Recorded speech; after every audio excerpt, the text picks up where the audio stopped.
Сәлем достар, менің каналыма қош келдіңіздер. Сіздермен бірге мен Айым. Бүгін сіздермен сникерс тортының ерекше үлгідегі рецептісімен бөліскім келіп отыр. Ерекшелігі начинкасында. Яғни бұл сникерс тортының начинкасында біз нугамен және шоколадты креммен жасайтын боламыз. Міндетті түрде жасап көріңіздер. Маған тіркеліп, лүпіл басуды ұмытпаңыздар. Ал ендеше кеттік бастайық. Сникерс тортының қамырына бізге жұмыртқа, ұн, қамыр қопсытқыш, какао, қант, сұйық май және сүт қажет. Ең алдымен сүт пен сұйық майымызды біріктіріп, жақсылап араластырып аламыз. Одан кейін құрғақ ингредиенттеріміздің барлығын алдын ала жеке ыдысқа салып араластырып аламыз. Мен алдын ала дайындап қойдым. Ендігі кезекте жұмыртқамызға қантымызды салып, аппақ көпіршік болғанша араластырамыз. Яғни миксердің аз жылдамдығынан бастап, жылдамдығын ұлғайта өтіріп, жақсылап тұрып көпіргенше миксерлейміз. Яғни біздің жұмыртқалы массамыз аппақ екі есе ұлғайған масса болуы қажет. Тура мына осы видеодағыдай. Енді осы жұмыртқалы массамызға құрғақ ингредиентіміз бен сүтімізді кезек-кезек 3 бөліп қосып араластырып отырамыз. Яғни миксеріміздің төменгі жылдамдығында араластыра отырып қосып шығамыз. Дайын болған қамырымызды лопатканың көмегімен бір араластырып аламыз да формамызға құямыз. Менде форма, жылжымалы форма, яғни диаметрі 18 см, түбін фольгамен және пергаментпен қаптаймыз да қамырымызды, дайын болған қамырымызды екіге бөліп, қызып тұрған 175 градус пеште шамамен 125-30 минутта пісіріп шығамыз. Жалпы өз духовкаларыңызға ыңғайланғандарыңыз жөн. Бисквиттеріміз суығанша біз нуга дайындаймыз. Ол үшін бізге жұмыртқаның ағы, глюкозды сироп, 2 бөліктегі қант, желатин және 2 бөліктегі су қажет. Ең алдымен желатинімізге суды құйып, жеке қойып қоямыз. Одан кейін түбі қалың сотейнигімізге су, қант және глюкозды сиропты құйып, орташа отқа қойып қоямыз. Сиропымыз қайнағанға дейін жұмсарған желатинімізді қысқа толқынды пеште, не болмаса водяная баняда ертіп аламыз. Енді сиропымыздың қайнағанын тосамыз. Қайнағанға дейін 1-2 рет лопаткамен араластыруға да болады. Қайнағаннан кейін отын сәл төмендетеміз және қайнаған сиропымызды 110 градусқа дейін жеткенін тосамыз. Яғни ине тәріздес градусниктің көмегімен өлшей отырып, сиропымыздың 110 градусқа дейін жеткенін тосамыз. Сиропымыз 110 градусқа жеткен кезде миксерімізді қосамыз. Яғни жұмыртқаның ағын миксерлей бастаймыз. Миксеріміздің төменгі жылдамдығынан бастап көпіршік пайда болғанға дейін миксерлей бастаймыз. Көпіршіктер пайда болғаннан кейін қантымызды бірнеше бөлікке бөле отырып қоса бастаймыз және жылдамдығымызды арттыра бастаймыз. Соңғы бөлігімізді қосқаннан кейін миксерімізді жоғарғы жылдамдыққа қойып, яғни жұмыртқалы массамыз 2 есе ұлғайып, аппақ жылтыр меренга болғанға дейін миксерлейміз. Мінекей меренгамыз дайын болды. Енді сиропымыздың 118 градусқа жеткенін тосамыз.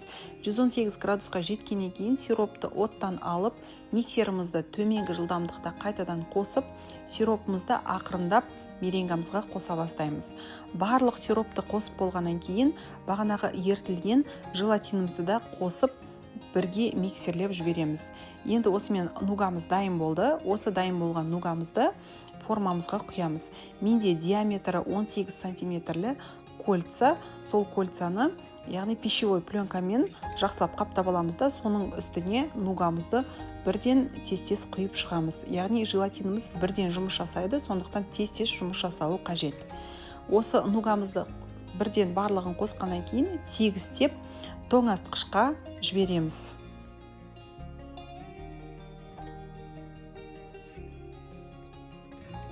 Келесі этап бұл бізде шоколадты ганаш дайындаймыз. Ол үшін кілегейімізді ысытып, сүтті шоколадымыздың үстінен құямыз да 1-2 минутқа қойып қоямыз. Одан кейін блендеріміздің көмегімен жақсылап блендерлеп аламыз. Одан кейін осы шоколадты массамызды жеке ыдысқа құйып, үстінен пленкамен, яғни пищевой пленкамен в контакт жабамыз да тоңазытқышқа жібереміз. Шамамен 4-5 сағатқа жіберуіміз қажет. Одан кейін осы ганашымызды, суған ганашымызды миксермен миксерлейміз. Ендігі кезекте карамель дайындаймыз. Карамельдің толық рецептісі менің каналымда бар. Оның ссылкасын осы видеоның астына міндетті түрде қалдырамын. Мен банофи пай пирогын жасаған кезде толығымен карамельді қалай тез дайындауға болатынын сол жерде айтқан болатынмын. Сол рецептпен карамель жасаймыз.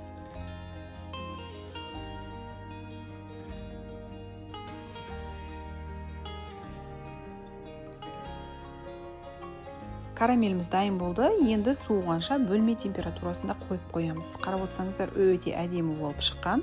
Енді осы суыған карамеліміздің үстіне тұтас жер жаңғақты салып, араластырып дайындап аламыз.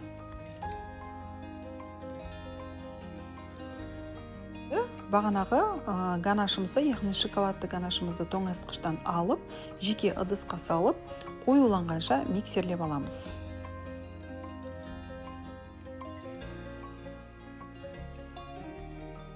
Мінекей біздің шоколадты крем ганашымыз дайын болды. Бұны жеке кондитерлік қалташаға салып аламыз.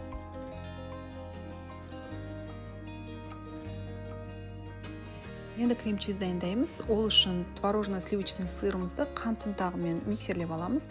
Одан кейін оның үстіне суық кілегейді қосып, тағы да жақсылап миксерлеп аламыз да жеке кондитерлік қалташаға салып аламыз. Енді бағанағы суыған бисквиттерімізді, яғни бізде 2 бисквит шықты, соны 2-2-ге бөліп 4 бисквит шығарамыз, бірақ біз 3-ақ бисквитті пайдаланамыз. Енді тортымызды жинаймыз. Подложкамыздың үстіне кішкене ғана бөлік кремді жағамыз. Оның үстіне бағанағы бисквитіміздің бір бөлігін қоямыз да сүтпен сіңдіреміз, яғни пропитка жасаймыз. Мен жай ғана сүтпен пропитка жасадым. Оның үстіне шоколадты крем ганашымызды жағып шығамыз және шпательдің көмегімен тегістеп аламыз. Одан кейін осы креммен бортик жасаймыз. Содан кейін оның ортасына карамельді жер жаңғағымызды салып тегістейміз. Енді осы карамельді жер жаңғағымыздың үстіне келесі бисквитімізді орналастырамыз және тағы да сүтпен пропитка жасап аламыз. Одан кейін оның үстіне крем-чизді жағып, шпательдің көмегімен тегістеп шығамыз.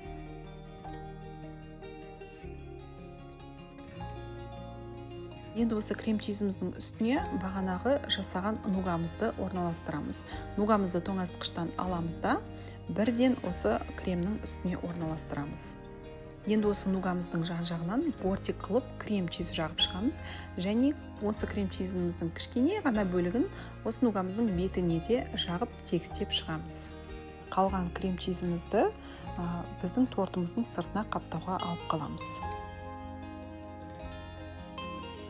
Енді осы нугамыздың үстінен қалған бисквитімізді орналастырамыз да ацетатты пленкамен қаптап, оның сыртынан жылжымалы кольцамызбен бекітіп аламыз да бетін пищевой пленкамен жауып, бір түнге тоңазытқышқа жібереміз тортымызды. Енді тортымызды қаптайтын глазурь дайындаймыз. Ол үшін мен Қазақстан шоколадын пайдаландым. Қазақстан шоколады мен күнбағыс майын водяное банян немесе қысқа толқынды пеште ерітіп аламыз. Одан кейін оның үстіне ұсақтап туралған жер жаңғағымызды қосып араластырып аламыз. Глазурьді құймас бұрын мен торт пен подложканың екі ортасына пергамент қағазын қиып орналастырдым және осындай тортымызды сеткаға орналастырдым. Оның астына пищевой пленка салдым. Енді осы дайын болған глазурімізді тортымыздың үстінен бірден барлығын құйып жібермейміз, ақырындап құйып, шпательдің көмегімен жан-жағына жақсылап тұрып жеткіземіз. Глазуры сәл қатқанша тортымызды тоңазытқышқа салып алуға болады. Одан кейін ыстық пышақтың көмегімен кескеніміз дұрыс. Енді қазір кесіндісін көретін боласыздар, өте әдемі болып шыққан және дәмі деген енді бомба. Міндетті түрде жасап көріңіздер. Маған тіркеліп үлпіл басуды ұмытпаңыздар және пікір қалдыруды ұмытпаңыздар. Сіздерге тәтті әлемде сәттілік тілеймін. Алдағы уақытта кездескенше.